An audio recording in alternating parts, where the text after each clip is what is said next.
इंसान अपने आप में इतना व्यस्त हो गया है कि उसे अपने लिए ही समय नहीं, या यूं कहें कि उसे दूसरों के लिए भी समय नहीं। लेकिन जो इस दुनिया में आना चाहता है उसे आने से पहले ही मार देना कहाँ की समझदारी है। कन्या भ्रूण हत्या अर्थात समाज में लड़कियों को आने से पहले ही उनकी हत्या कर देने की एक क्रिया। आज हर इंसान अपने आप में इतना व्यस्त हो गया है कि उसे अपने लिए ही समय नहीं, या यूं कहें कि उसे दूसरों के लिए भी समय नहीं। लेकिन जो इस दुनिया में आना चाहता है उसे आने से पहले ही मार देना कहाँ की समझदारी है। कन्या भ्रूण हत्या अर्थात जन्म से पहले ही लड़कियों को मार देने की एक क्रिया। हमारे देश में बेटे के मुंह में हजारों की तादाद में रोज बच्चियों की हत्या कर दी जाती है। बच्चियों को जन्म से पहले ही मार देना, लड़कियों का इतना तिरस्कार, इतनी अवहेलना करना भला कहाँ की समझदारी है। हमें यह नहीं भूलना चाहिए कि भविष्य लड़कियों का है। ऐसे में नारी का अवमूल्यन करना समुच्चय मनुष्य जाति का अवमूल्यन करना है। जियो और जीने दो।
खिलने दो फूलों को, कलियों को, मुस्कुराने दो, आने दो रे आने दो, उन्हें इस जीवन में आने दो।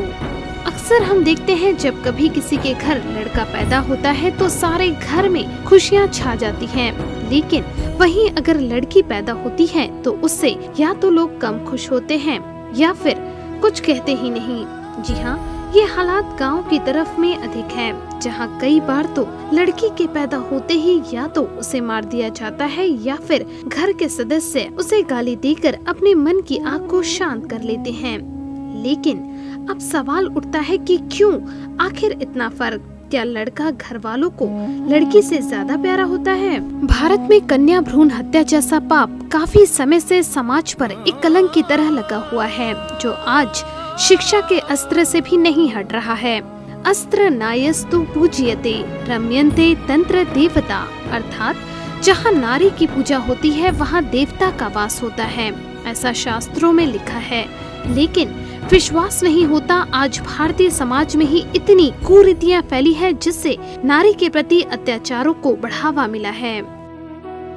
से जुड़ी हुई हम समस्या समझ सकते हैं कि पिछले 20 वर्षों में हमारे देश में लगभग 1 करोड़ से ज़्यादा हम मादा भ्रूण हत्याएँ कर चुके हैं। तो इसमें जहां कड़े कानूनों की ज़रूरत है, उसके साथ साथ मैं ये समझता हूं कि सामाजिक चेतना की ज़रूरत है, लोगों में अवेयरनेस की ज़रूरत है। जहां हम ये देखते हैं कि महिलाओं के हम सशक्तिकरण की बात करते हैं, उनके एजुकेशन की बात करते हैं, उन्हें एम्पावरमेंट देने की बात करते हैं, वहीं हम ये देखते हैं कि जो महिला जो मानसिकता इंसान की ये बन गई है हमारे देश में, चाहे अमीर हो चाहे गरीब हो, कि वो महिला को, औरत को इस धरती पे आने का अधिकार ही नहीं देना चाहते हैं। तो आखिर जिसको हम इस धरती पे आने का अधिकार ही नहीं देना चाहते हैं, तो हम ये सब न्याय जो बातें दूसरी करते हैं वो कैसे हम देंगे।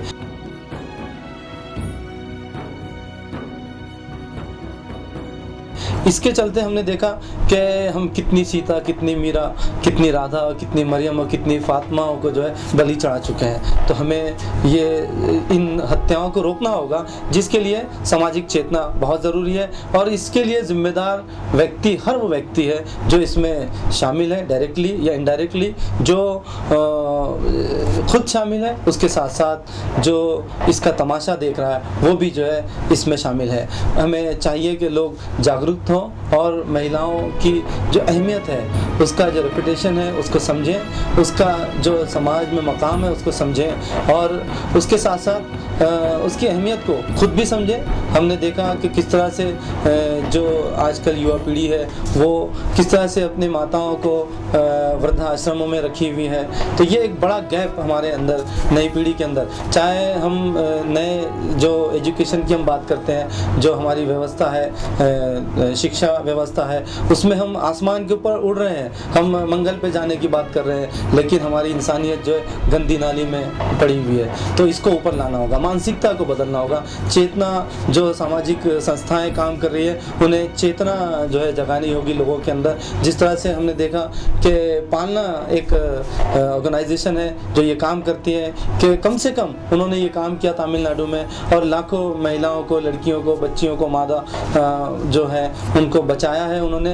उनके यहाँ इस तरह की जो ऑर्गेनाइजेशंस है उनसे भी हमें कुछ शिक्षा लेनी चाहिए और कानून जो बनाने वाले हैं उन्हें भी कड़े से कड़े कानून बनाने चाहिए और जो इस फील्ड में काम कर रहे हैं डॉक्टर्स, उनको भी चाहिए कि वो सिर्फ जो है पैसा कमाने के बजाय, पैसा कमाने के साथ साथ वो लोगों के अंदर इस बात की, उनके भावनाओं की रिस्पेक्ट करते हैं। बहुत से डॉक्टर्स, बहुत ज़्यादा तादाद में ऐसी करते हैं, लेकिन ऐसे बहुत से तथाकथित डॉक्टर्स भी हैं जो इस तरह के प्रोफेशन को बढ़ावा देते हैं। तो कानूनी, हालांकि ये चीज़ें जुर्म है, लेकिन कानून की बात तब आती है जब बात जो है कानून के सामने या अदालतों में जाती है। लेकिन हमारे अपने मन की अदालत, हमारे घरों की अदालत जो है, उसी को हमें जगाना होगा, उसी में हमको इंसाफ देना होगा। तब कहीं जाके जो है हम एक ऐसी कीमती इस धरती में आने वाली, जो इस धरती को बढ़ाने वाली, जिसकी कोख से हर इंसान जन्मा है, वो उसको हम इस रोक पाएंगे। हम देखते हैं कि इसके चलते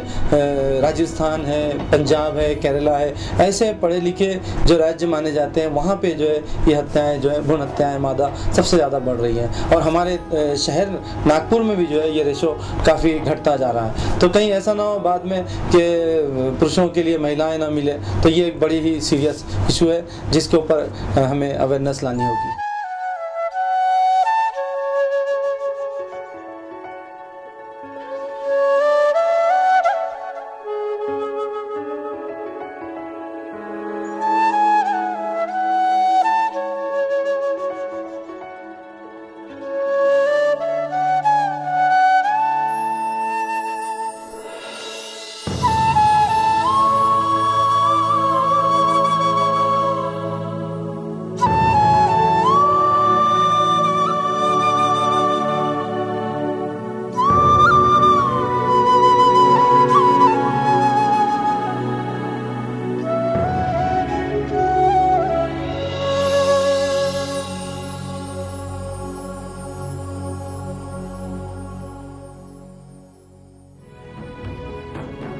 जीवन की हर समस्या के लिए देवी की आराधना करने वाला भारतीय समाज कन्या भ्रूण हत्या में अगर देखा जाए तो सबसे आगे है। इसमें सबसे बड़ा दोष हिंदू धर्म का लगता है, जहां लड़कियों को पिता की चिता में आग लगाने की अनुमति नहीं होती। आज भी आप देखेंगे तो लड़कियों के काम करने पर लोगों को बहुत सी आपत्तियां होती हैं।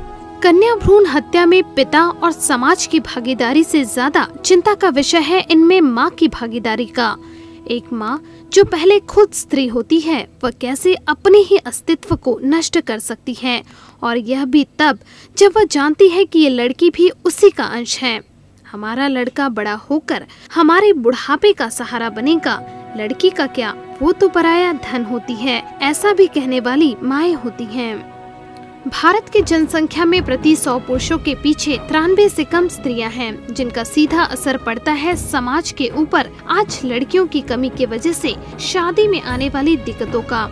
फिलहाल ये अभी अपने शुरुआती स्तर पर है, लेकिन आने वाले समय में इसके प्रभाव बेहद गंभीर हो सकते हैं। समाज में कम महिलाओं की वजह से सेक्स से जुड़ी हिंसा और बाल अत्याचारों के साथ साथ पत्नी के दूसरों के साथ हिस्सेदारी में भी बढ़ोतरी हो सकती है। आजकल होने वाले रेप, बलात्कार और हिंसा के बढ़ते मामले इसी चीज का परिणाम है।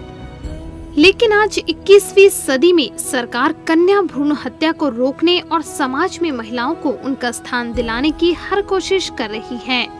लेकिन फिर भी इतने सारे कानून और अधिनियम होने के बाद भी भारत में ही सबसे ज्यादा कन्या भ्रूण हत्या के मामले देखने और सुनने में आते हैं। सीधी सी बात है, जब तक समाज के बड़े तबके की सोच नहीं बदलती तब तक कुछ नहीं हो सकता। अगर समाज में लड़कियों की संख्या सुधारनी है तो शिक्षा पर सबसे ज्यादा जोर देना होगा और शिक्षा के साथ साथ अपने व्यवहार से अपने आसपास के लोगों में, बच्चियों में प्यार की भावना को दर्शाना होगा। जियो और जीने दो, हर आंगन में इन कलियों को खिलने दो। BC न्यूज के लिए रूपा पंडित की रिपोर्ट।